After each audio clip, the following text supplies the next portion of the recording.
Et c'est parti pour les clés de l'IMO, le rendez-vous dédié à l'investissement immobilier ou à l'acquisition immobilière de Smart Patrimoine. Et nous avons le plaisir aujourd'hui d'être accompagné de Yann Géano. Bonjour Yann Géano. Bonjour. Bienvenue sur le plateau de Smart Patrimoine. Vous êtes le président de La Forêt France. Et alors La Forêt France a publié son billet de tendance du 3e trimestre 2024. Et alors ce que vous constatez, c'est que ça y est, les acquéreurs sont de retour sur ce marché immobilier au global en France. Au global, les acquéreurs sont de retour. En effet, 5% d'acquéreurs en plus enregistrés dans nos bases de données en 12 mois. Alors, ils sont de retour.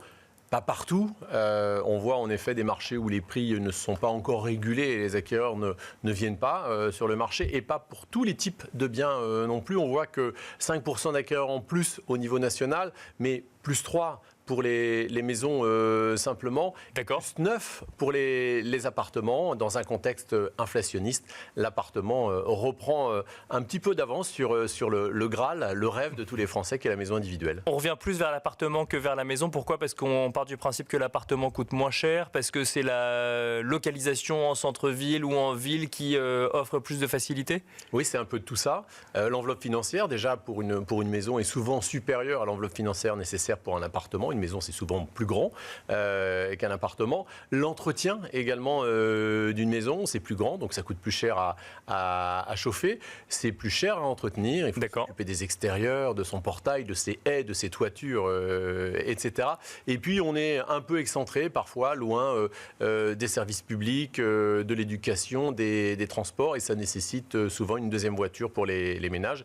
Et dans un contexte inflationniste, les Français font attention à toutes ces dépenses. Avant de regarder un petit peu la typologie des acquéreurs, si on reste effectivement sur les recherches, est-ce qu'il y a des régions, des zones qui s'en sortent mieux que d'autres, là où on voit effectivement le marché repartir plus vite ? Alors, plus que des zones, ce sont des enveloppes budgétaires. On voit qu'en environnement citadin, les centres-villes, on est sur des enveloppes budgétaires jusqu'à 450 000 euros. C'est le budget que les Français peuvent y concéder sans trop de difficultés, arrivent à faire financer par les banquiers. Et quand on s'éloigne en environnement rural, on voit que là, l'enveloppe financière, elle plafonne plutôt à 250 000 euros. Donc tout ce qui est en dessous de 250 000 euros se vend facilement. Au-dessus de 250 000 euros dans les environnements ruraux ou semi-ruraux, c'est beaucoup plus difficile. Et alors, je vois dans le billet de tendance que l'Île-de-France a du mal à repartir pour le coup en matière de demande.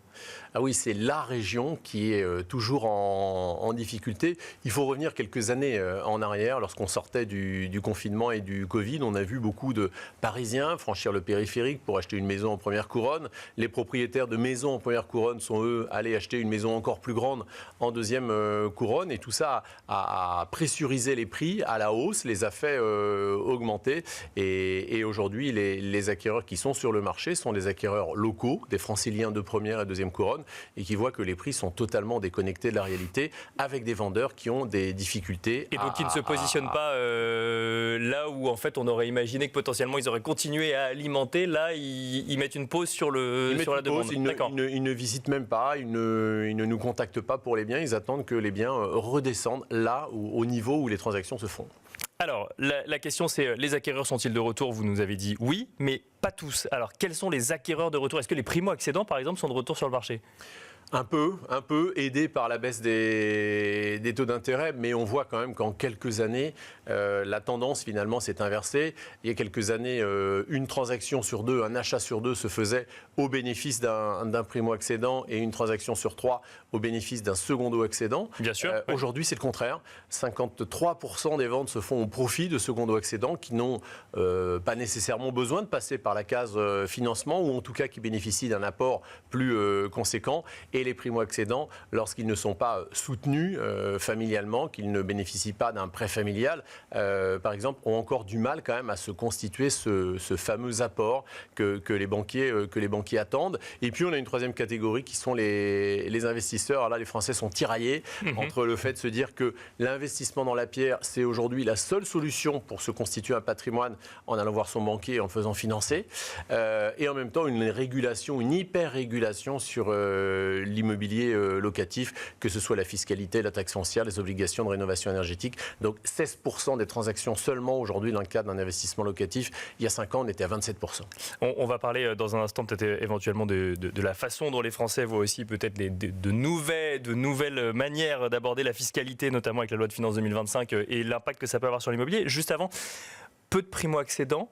Est-ce que c'est inquiétant quand on est professionnel de l'immobilier? Parce qu'il y a quelques années, on avait tendance à dire qu'un marché dynamique, c'est un marché où il y a des primo-accédants. C'est eux qui entretiennent le marché. Ils achètent effectivement les biens des secondo-accédants qui peuvent aller acheter d'autres biens et ça entretient toute la dynamique. Aujourd'hui, c'est inquiétant de voir qu'il n'y a pas tant de primo-accédants que ça? C'est inquiétant globalement, en effet, dans le parcours résidentiel, comme vous le soulignez. Il faut des primo-accédants pour permettre à celles et ceux qui sont propriétaires de revendre, de trouver des débouchés et puis d'acheter quelque chose de différent. Mais la vraie problématique aujourd'hui, c'est celle de l'accès au logement. Il n'a jamais été aussi difficile d'avoir un toit au-dessus de la tête, que ce soit en étant locataire du parc social, locataire du parc privé ou candidat à l'accession. Donc, pour la première fois depuis des années d'ailleurs, la proportion de propriétaires en France a reculé, légèrement certes, mais cette proportion a reculé. Donc la politique du logement est à reposer justement pour relancer la construction, refaire venir des primo-accédants, les rendre finançables et puis attirer également des investisseurs. Des prix qui baissent,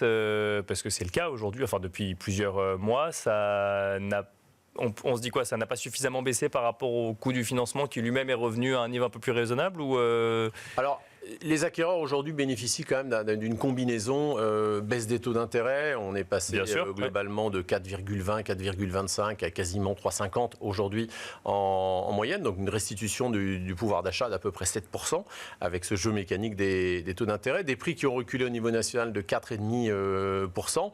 Et puis des marges de négociation également qui ont progressé d'un point. Maintenant, est-ce que c'est suffisant? Ça dépend des territoires. On voit qu'à Paris, la baisse s'est entamée maintenant il y a 2 ans. On est aujourd'hui à Paris au prix de 2018, avec l'Est parisien autour de 8 000, 8 500 euros du mètre carré, l'Ouest parisien autour de 9 000 euros du mètre carré et le centre autour de 11 000 et un marché parisien qui est donc extrêmement fluide. Maintenant, la périphérie, ça n'est pas suffisant. Sur les maisons, ça n'est pas suffisant. Et puis sur le marché des résidences secondaires, là, c'est encore totalement bloqué parce qu'on a des propriétaires qui n'ont pas besoin nécessairement de vendre et des acquéreurs qui ont également une surface financière suffisante pour patienter. Donc le marché le plus bloqué en France est celui du secondaire.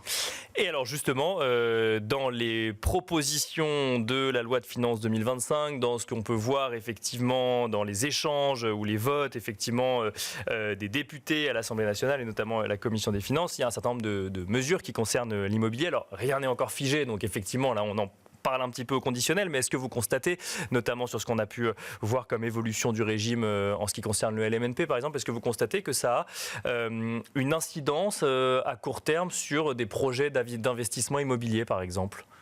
Aujourd'hui, ça gèle en effet certains projets d'investissement immobilier parce que même si rien n'est définitif, on voit quand même dans quel sens le vent va nous porter. Bien sûr. Alors, ce projet, il a un bénéfice et moi je plaide pour cette vision, c'est d'avoir une fiscalité commune. Qu'on soit dans l'ancien, qu'on soit dans le neuf, qu'on soit sur de meublé ou qu'on soit sur du vide. On a un investisseur, il est aussi vertueux, quel que soit le cas de figure. En revanche, on voit qu'on va aligner la fiscalité sur la moins favorable, évidemment, pour les investisseurs. Et ça, c'est une problématique quand on plaide plutôt pour une flat tax pour l'investissement immobilier. Merci beaucoup Yann Géano de nous avoir accompagnés dans Smart Patrimoine. Je rappelle que vous êtes le président de la Forêt France. Merci beaucoup. Merci. Merci à vous également. On se retrouve tout de suite dans Enjeu Patrimoine.